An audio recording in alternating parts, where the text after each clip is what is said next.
I pulled your data up. I know I didn't get a chance to go over this stuff while we were down at Apex, so I wanted to go over it and at least just give you a couple of quick tips going into the NASA weekend in case you get some seat time. I don't know if you're driving this weekend or not, but this will at least give you an idea of kind of where some of the speed was at down at Apex. And I do think that looking at just the overall technique improvements that can change here, that this is applicable anywhere. It's not really a line choice thing, it's just how you're balancing the car. And so I wanted to go into some of that for you. So the first thing that stands out here is your initial peak brake pressure is super consistent across the board. And that's great to see. Means you've built up some muscle memory, likely from the sim. You're used to getting to very close to threshold brake or just under threshold and then doing a trail out from there, which is awesome. From a muscle memory standpoint, that's a great thing to see. The next step in the evolution here is having more variability in that peak pressure so that that variability in the peak pressure can allow you different rates of trail out depending on the speed of the corner. For example, we'll just say turn one on west. People like to drive in there really, really deep, even though there's ultimately not a lot of speed to be gained or lap time to be gained by trying to drive turn one on west super deep. Ultimately, what we actually want to see is more like a 4 or a 5 pedal that has a super long trail out all the way down to the apex and guarantees that we've got enough time to give our brain time to process how close we are to the edge of the tire at corner entry. This is the thing that allows us to maintain constant slip angles and keep the car on the edge of the tire. What ends up happening though, when you have too high of an initial peak pressure in a turn like that, that really requires a 4 or 5 pedal, but you're getting to an 8 or a 9 pedal, is the only tool you have in your toolkit to fix that problem is how fast are you going to trail out of it. So you can see that in your data here.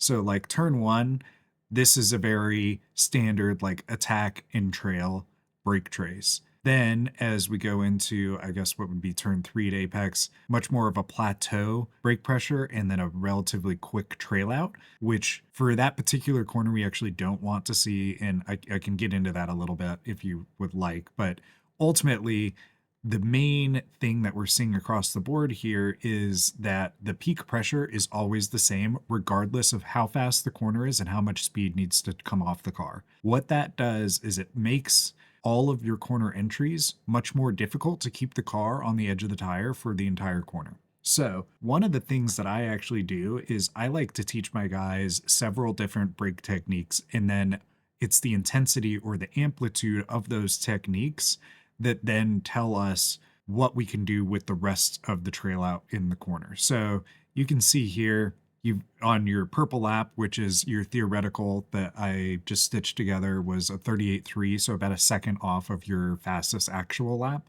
which is decent. Typically, I like to be personally within a tenth of my theoretical lap, or under a tenth, I should say.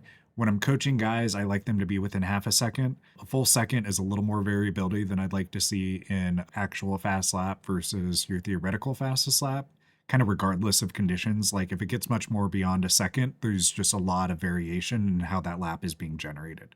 What I'll show you here, this is a intro brake lesson that I do kind of with all of my guys that I work with on the sim. But you can see there's a couple of different brake traces that I've laid out here. Your standard is the blue line, so you can see it's an attack and trail, and then you've got the very ending release characteristic. So this is the last part, which isn't actually bleeding speed off. It's just keeping weight on the front end of the car. You've got the stab then settle. This would be like going into oak tree at VIR. High initial, that bleeds the speed off, but then we don't want to continue to bleed too much speed off. So we have a relatively fast release, but we need to let the car maintain some platform as it goes over the crest heading into oak tree. So that's where you see the sustained.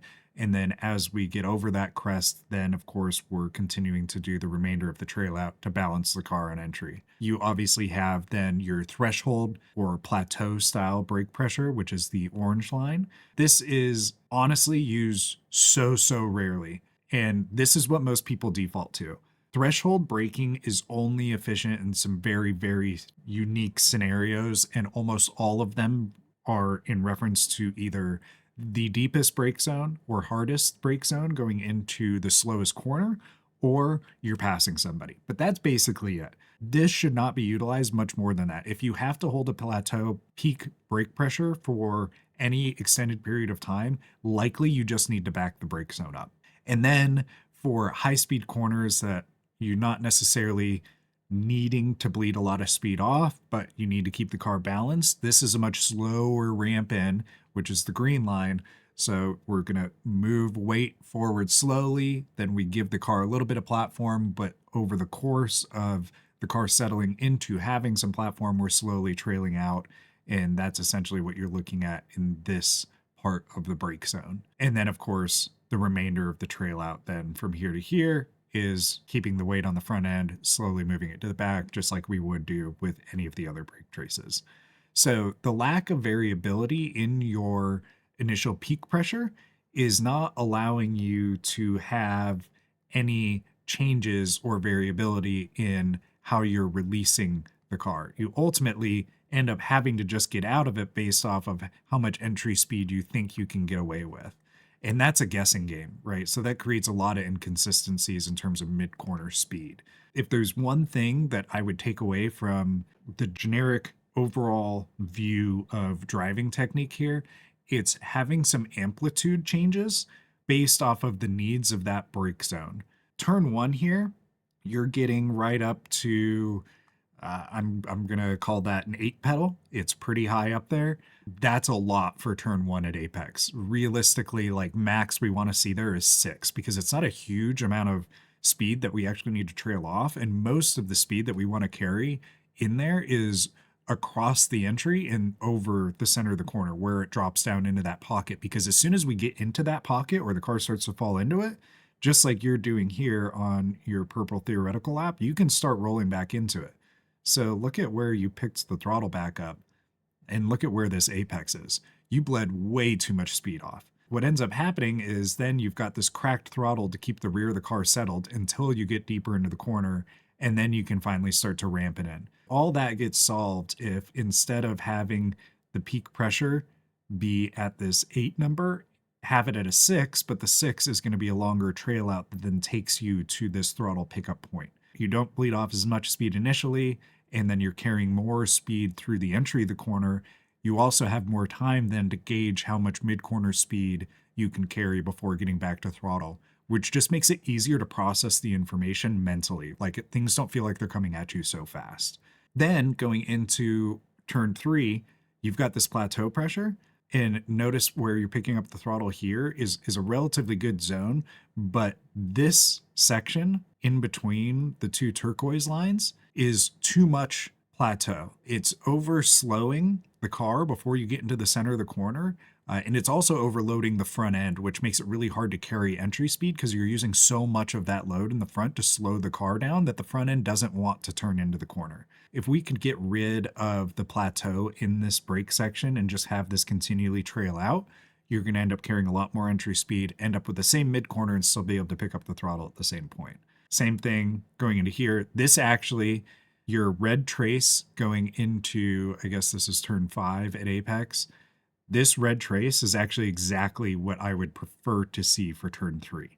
So much longer trail. You did a really good job here. You'll actually notice that the difference between these two is where you picked the throttle up on your purple lap. And that just led to more mid-corner speed, but you did miss the apex here. So both of these ultimately were too deep going in, which just means that you needed to back the brake zone up so that you could carry more entry and mid-corner speed. Then when you pick the throttle up, rather than having any sort of maintenance throttle, you can just ramp right back into it. Now, going into this next left-hander here, this one is really good because you do need a high peak pressure and the trail out's really fast going in here. So that is what this brake trace should look like. But ultimately, this is really the only trace that should look like that. The fact that they all have that similar shape, regardless of ultimately entry speed outside of the second chicane or second part of the chicane, means that there's a lot more entry to mid corner speed basically everywhere. If I were to overlay this with Dan's, which certainly we can, where he's about a second a lap faster is this entry to mid corner. He just doesn't have nearly as high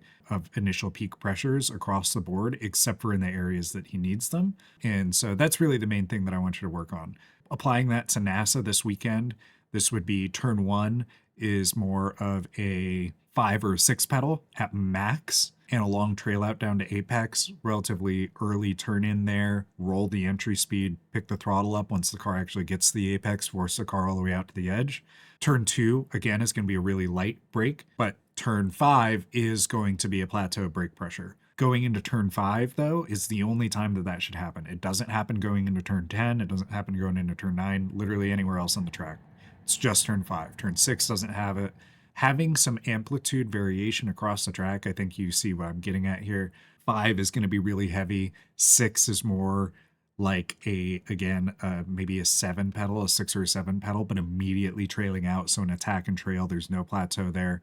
Going into the 3Ds is more like a 3 or a 4 pedal. It's really light, and it's going to be much more like the aero brake. So the green line that you see here is how you get into turn 7 or the 3Ds.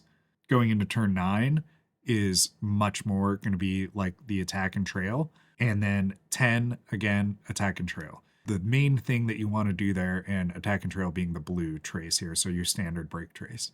So the main thing going into this weekend is just really concentrate on having some variability in those peak initial pressures so that you have got more control with your release and how you balance the car with the release of the brake pedal. And hopefully I didn't rant too long on that, but I just wanted to give you something kind of generic to take into the weekend based off of the data that we have here.